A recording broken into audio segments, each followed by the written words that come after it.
Yeah, welcome to the Aro Benaiah Show. Today I'm joined by Chris McManus, a trade entrepreneurs who build a multi-seven-figure landscaping business straight off of high school.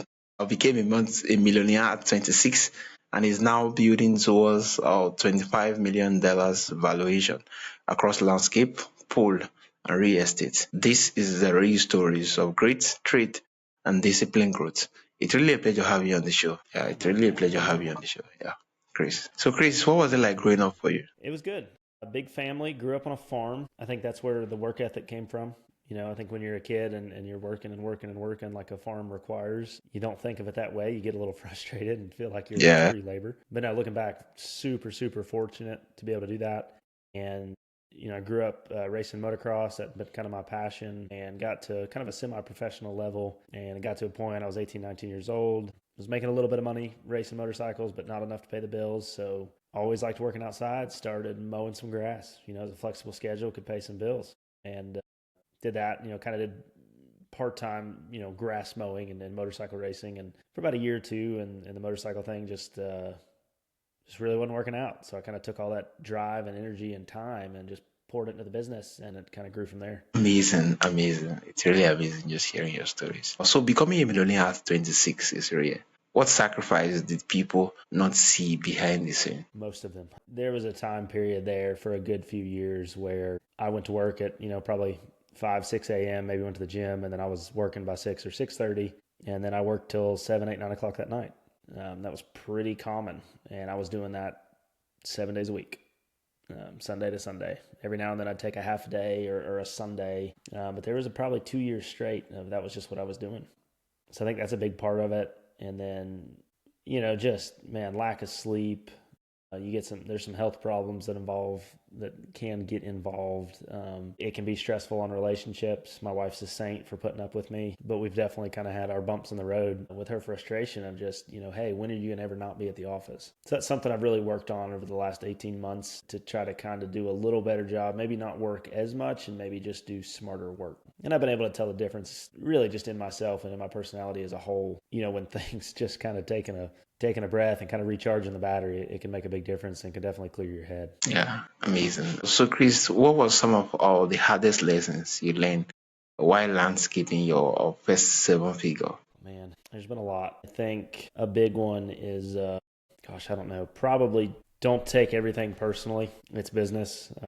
Lost a lot of sleep over some stuff that I shouldn't have. Definitely don't hire your friends. You'll definitely burn some bridges there. And this may not relate to everybody. This is for me more personally, I guess. But for me, so we've had guys here that have worked here for years and years and years. And it gets to a point where maybe they don't fit the company's goals anymore. And you got to be able to let them go and not stretch it out, because all you're doing is fracturing the relationship. You can start to fracture the company, fracture even your cash on hand. And that's probably a big one for me. Just being able to look at it from a business first standpoint and not let your emotions get involved. And I know we've talked about that before. I think when you just make reference of owing to so that you don't have to survive a relationship, don't hire your friend. And Yep. simply, it just shows that there's a whole lot to learn in business, being that you don't trade on emotion, you really trade on competence. And yeah, if you, I think it just dawned on me. I just remember a particular podcast I was listening to where they make reference of anybody you can fire, don't hire. And it just speaks volumes of what you just said now. So how did having multiple trade license give you an edge in business? So it's kind of a little odd how it works, frankly.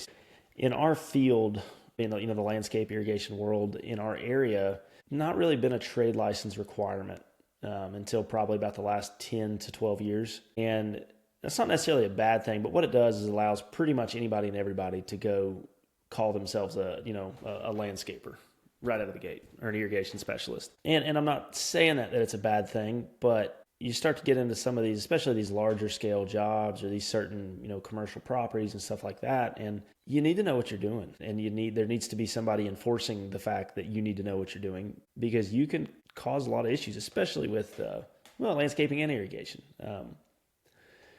So it's a big differentiator. There's very few companies in our area that hold the licenses that we hold. So it's a big selling point. And then now, kind of as times go on, starting to, a lot of the cities and the counties, the municipalities are actually starting to require those licenses. Like when you go pull a permit or to be able to bid on a job, you got to be able to have that license to back it up. So those are all very important things, but I really think for us, the biggest thing is just it's a differentiator. I'm going to say, hey, we've been in business this many years and we hold these licenses, and these other 4 competitors of ours do not. Yeah, it adds credibility. Yeah, amazing, amazing. So, what mistake do you see most new trade business owner make today? Just looking at how a whole lot of trade people run business. Honestly, I think it's just not, what I see a lot, it's not dreaming big enough, not seeing the opportunity. Like I've even got a friend right now that's really in a niche business that's probably going to blow up and make him really wealthy. And frankly, before he had already started doing it before he even told me he was doing it, blew my mind. Didn't even realize that there were businesses that did that. So I think when these people get into something, they're like, yeah, I can make my own schedule and maybe I can make a little bit more money, instead of just my paycheck week to week, I can kind of make my own hours. And those things can all be true. What I see happen is things start getting hard.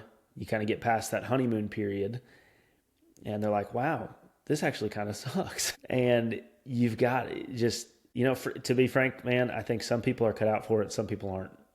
And there's not a single thing wrong with either one of those people. We need people in all those roles. And I think that's why that statistic, I think it's 90% of all small businesses will fail in the first 5 years. And it's the first 90% of business will fail in the first 3 years. And the 10% that survive those 3 years, 90% of them will fail in the first 5. So it's really, really easy to become a statistic. Yeah, amazing, amazing. I think from what you just said, it just speaks volumes about a particular quote they make reference to entrepreneurship, being that, it's not easy. And there's a little emotion you get to feel as an entrepreneur. It's either you feel terror from things that are not working, or you feel happiness. The both of them, they are extreme. At any point, you actually have it. Right? It's really a whole lot and a whole lot to actually more like sing from. What system or habits help you move from operator to business owner? I don't know if I could pinpoint just one. I'm going to try. I think for me personally, it was realizing that if I'm out mowing grass for 10 hours a day or running a skid steer for 10 hours a day or building a patio or whatever, that was great and it was personally gratifying to me. But then you do that for 2 or 3 days and you get to the end of the week and you're like, yeah, we had a good solid week. And then you look up and you're like, wow, because I was in the field for 40, 50 hours and doing the technical work, well, now I don't have any jobs that are for sale, that I can schedule for next week because I wasn't selling this week, I was working. Or I didn't send any invoices out because I was out in the field working. So now I don't have any money in my bank account. So for me, it was really just, and it took me, frankly, several years for that to get beaten into my head enough to where I could start to really understand it and embrace it. That as a business owner, your time is not best served doing the technical aspect of your business. Your time is best served growing and working on and improving your business. Your time is best served actually working on the business to make it better in terms of expanding and everything, not the technical aspect. Yeah. Amazing, amazing. Thank you. So, how did you decide when it was time to expand into pool and real estate? So I'll start with the real estate first. Frankly, I've just always enjoyed real estate speculation. I've always kind of watched the market. I've always enjoyed kind of doing the renovations just in the evenings on the weekends. My first house we bought, we did all the stuff ourselves and kind of fixed it up a little bit. And, not really looking for the quick fix it and sell and make a bunch of money. I'm thinking more, I'm a business owner. I don't have a 401k plan for myself. I don't have a Roth IRA. I don't have a retirement, so to speak. So it's like, why don't we start buying some houses and renovating them and being smart about it and making sure that I'm going to be able to rent them for at least what my mortgage is going to cost me. And, hey, if I do 2 or 3 of those a year, the way the real estate market typically grows over 10-year periods, well, in 20, 30 years, I'm going to be sitting on millions and millions of real estate. So if I do nothing else right, I still have, 5 million, maybe 10 million in real estate I can retire on. And at that point, the real estate's probably paid for. So I don't integrate that into my business very much. That's a kind of a separate little thing I do on the side. Of course, the landscaping and stuff like that, I'll feed to my company. But for me, there's a lot of similarities. Managing the landscape projects that we manage is very similar to managing, home and real estate renovations. So that kind of went hand in hand. I already had the relationships. I already had the contractors. All that was kind of covered. So it made it a little easier for me.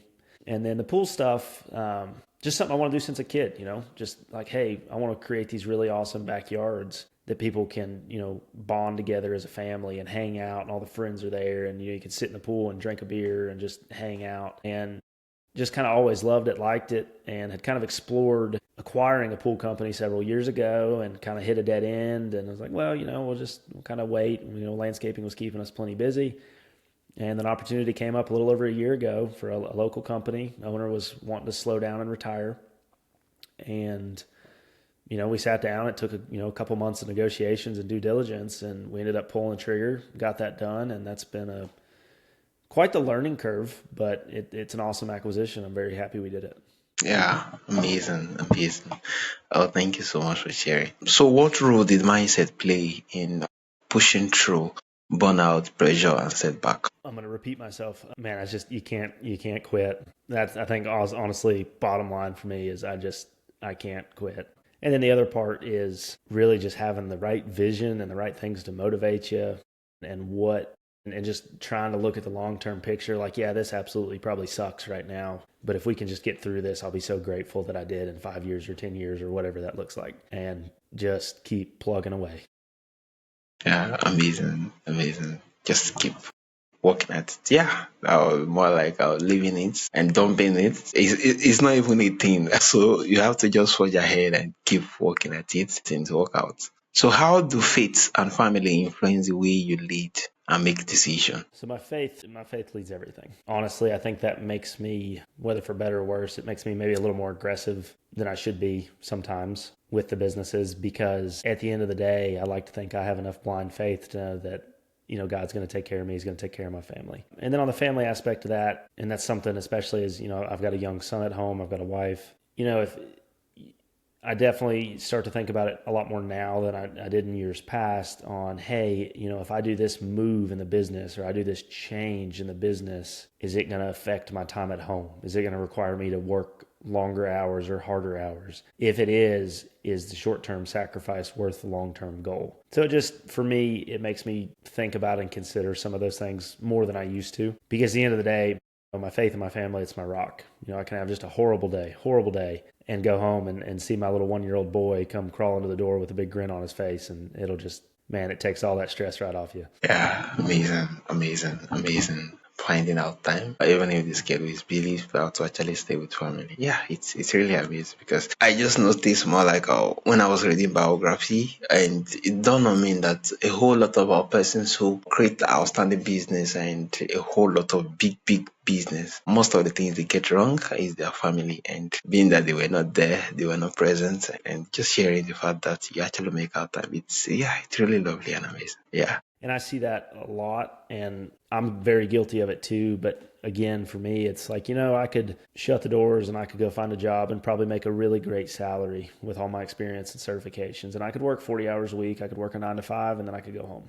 That trade-off to me is not worth what I'm doing here. So it's the short-term suck for the long-term gratification. Yeah, It's a trade-off I'm willing to make. Yeah, thank you. So if you were starting over today, Chris, what would you do differently in the first 2 years? Man, I've asked myself this question a lot. I would make sure, and this isn't going to apply to all businesses, but I think as blue-collar businesses and trade businesses, I think it can really apply. All of your financial information, your financial tracking, your KPIs, your cash flow forecasting, all that stuff, make sure you have a fantastic software in place, and make sure your numbers are spot on right out of the gate. And number two, almost in the same breath, I would say the same thing with what we call a CRM, basically a job management software. Like for us, that looks like a software that tracks hours on the jobs, it schedules the jobs, estimates the jobs, it tracks all that. It's kind of the central hub of our business. I would do my due diligence and select the right one out of the gate and immediately immerse myself in it and make sure I know how to use it, run it, optimize it. And I think those two things, to be honest, I think if I had to shut the doors tomorrow, I think I could grow the business back to where it is in probably a year or less, knowing what I know now. Amazing. Knowing what I know. What can it take? I think that's one lovely part about entrepreneurship, being that starting out, so I'm a little confused. But the fact that if you're able to do it, even if bankruptcy hits, yeah, you were the one who built it at first. Yeah, you can build it again. Yeah, amazing. So finally, what does success mean to you today as you work towards $25 million valuation? So that success to me is going to look like short term is kind of starting to see some of the fruits of our labor.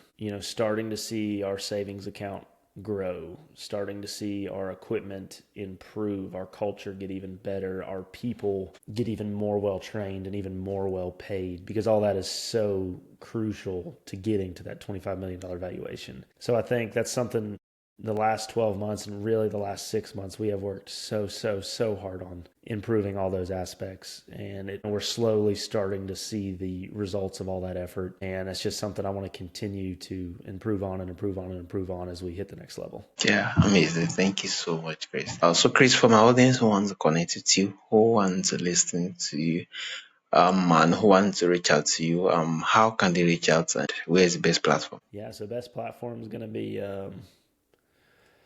probably GC Landscaping Inc. across Facebook, TikTok, and Instagram. Posting some really cool projects there. And then for me personally, it's Instagram. It's Chris McManus 151.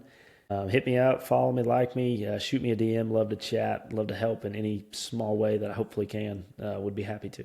Yeah, amazing. Thank you so much, Chris. Thank you for sharing your real and heart-in lessons from building into the trade. For listeners who want to learn more, you can check out Chris' work at gclandscapinginc.com. And this has been the Aro Benaiah Show, where real builders share real journey. It's really a pleasure having you on the show. Yeah, man. Thank you for having me. Appreciate it. Enjoyed it.